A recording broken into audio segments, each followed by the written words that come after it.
Hey, day trading family. So in this video, I want to talk about towards the end of the year, how much money should you be paying in taxes as long as you're a profitable trader? So with that being said, what you can see on my screen here is basically a message or an email. I get a lot of emails on a daily basis. This one's from Don here, asking that same question. So the one highlighted here is his question of how much money should he be paying from a tax perspective at the end of the year, like we just addressed. But his second part, which is the bottom piece here, he basically admitted to say that he knows very little about options in general, and he's never traded them. And in his opinion, he thinks that they're more risky than real estate. And then he also mentioned at the very top that if he hypothetically puts about 2 grand US dollars into the SPY, that basically in his brokerage account, and then trades with 10 option contracts, which on average is about $1,000 for the most part. Which is essentially him saying if he bets 50% of his entire account size, should he start there? Should he go bigger? Should he go smaller? Before addressing that, long story short, definitely should be smaller. But from an overall perspective, a lot of people are asking these two questions side to side, and I want to address it in this one video. So the answer to it is that before you think about how much taxes you need to be paying in the first place, if you're listening to this video, your first priority needs to be, if you haven't already, and to be able to answer this question and say, am I consistently profitable as a day trader? Yes or no? If that answer is a yes, then of course we can continue on with the video and we can figure out how much you need to pay, because that's an afterthought in all fairness. If the answer is no, then as this guy's example, there's no point of you thinking about how much do you need to pay from a tax perspective if you haven't even made a dollar. Your first priority, and not to hit on Don, but anybody, because I've gotten this question a couple times, your first priority, no matter what, is can I make a dollar in 1 week, basically. And you might think, oh, well, that's too small. It doesn't make any sense. Well, cool. Can you do it for 2 weeks? Realistically, I would imagine a lot of people surprisingly can't. I really challenge you to do that out of this entire video. And feel free to let me know. Shoot me an email, shoot me a message, reply down here in the YouTube comments, something. But that's that. But as far as as long as you're profitable, to address the question very quickly, all it really is, if I go open up my tab here, so from a tax perspective, this is what you need to focus on. It's what's called short-term capital gains. And just to basically read it out here, this is essentially what it is. If you've held an investment for about 1 year or less, and you sell it again for a gain, basically, so you bought it at one point and then you sold it within that 1 year, or as us as day traders, for me, I'm basically buying in that one day, say today, and selling it within the same day, so that's considered a day trade. That's considered a short-term capital gain. So in the U.S., short-term capital gains are taxed as ordinary income. So that's all you really need to worry about. It's nothing necessarily too specific. That means you could pay anywhere of upwards of 37% on income tax, depending on your, of course, federal income tax bracket. So with that being said, it's 2021, so our piece that we'll pay attention to is down here. But by the way, from year to year, it doesn't change very much in general. So feel free to even go to this website, I would imagine, or and probably by 2022, things should be updated. But all it really is that depending on how much you've made in that single year, whether you're single, married, filed jointly, married, filed separately, or head of household, it's all based off of percent for the most part. So if you made less than $10,000 as an example and you're single, you pay 10%. Or if you're married, because there's two people, less than 20, then it's still 10%. Versus if it's 20,000 in this range, it's 12%, right?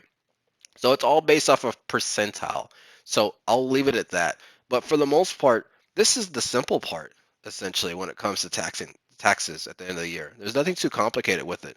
You as a day trader, as a swing trader, whatever you are when you're listening to this video, again, your main goal is, hey, am I a consistently profitable day trader? If you are, that means basically you're an entrepreneur in a sense, because your main goal is profits to keep the whole ball rolling, to keep the whole system flowing, to keep generating profits.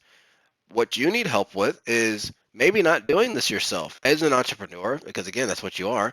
You maybe need an accountant or a CPA to look further into this, because these are the static numbers of what you're going to typically be paying. But maybe the accountant might say, hey, you hypothetically are filing single, but if you filed jointly based off of what your wife or your husband's doing, you could be paying less in taxes. Maybe, I don't know, hypothetically, they could tell you maybe you potentially need to get into a 401k. You're already doing investing in the first place.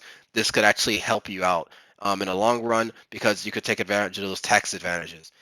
They could tell you maybe you need to do this, maybe you need to buy this from a more expensive perspective so you can write it off. Maybe you're making so much money, it would make sense if we start a business so we can route money kind of through this and kind of flow things through that. Whatever it is, right? That's the up to the accountant slash CPA to help you in the first place. I'm not a CPA. Anything I said was wrong.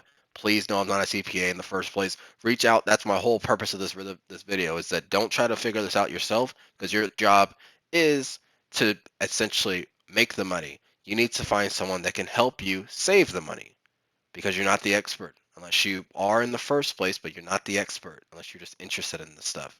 So that's my kind of piece on this. So the answer of how much should you pay when it comes to taxes at the end of the year, depending on how things are going, multiply it on a monthly basis anyway, multiply it by 12. So if you're making $1,000 a month, hypothetically, times it by 12, maybe you're making about $12,000 a year from just trading. And if you're single, then of course, this is how much you'd pay. If you're married, filing jointly, this is that. This is that. If you're filing separately, head of household, then it's up here. So it varies, depends on your situation. For the most part, is really the answer to it. But the main part to this, when you really think about it, is that the whole stat is that 90% of day traders are not successfully profitable. So that means 90% of you listening to this video don't even need to be listening to this video, to be fair. You need to be figuring out, okay, how can I be profitable? Because again, if you're worried about taxes, of how much you should pay in taxes, you're just not making enough money. Because hypothetically, let's put it big picture wise. Let's say you made $5 million when it came to taxes, and it just had the worst luck. There's so much stuff going on. You pulled out a lot of extra money than you shouldn't have. You did this and that. And I don't know what my example was. Let's say I said 5 million. I don't remember. So $5 million, and some freaking how you have to pay 2.5 million in taxes, which would be insane, right? That's more than 37%, obviously. But let's just say that was the case. Are you really that upset that you only, quote unquote, only kept $2.5 million? You know, it's not really that big of a deal. So then you have to keep backtracking. Well, what's that magic number for you? What if it was a million? What if they took out, I don't know, 37%? Would you freak out? What if it was 500,000? What if it was 300,000? What if it was 100,000? Hypothetically, you know? What they take out 37% from that, which are not going to, because 100,000 is what? It falls into this one, 27%, or sorry, 24%. So there's not really, taxes are not the biggest evil thing when it comes to this. Just pay it, get it out the way, continue on with your life, whether you're paying annual or quarterly.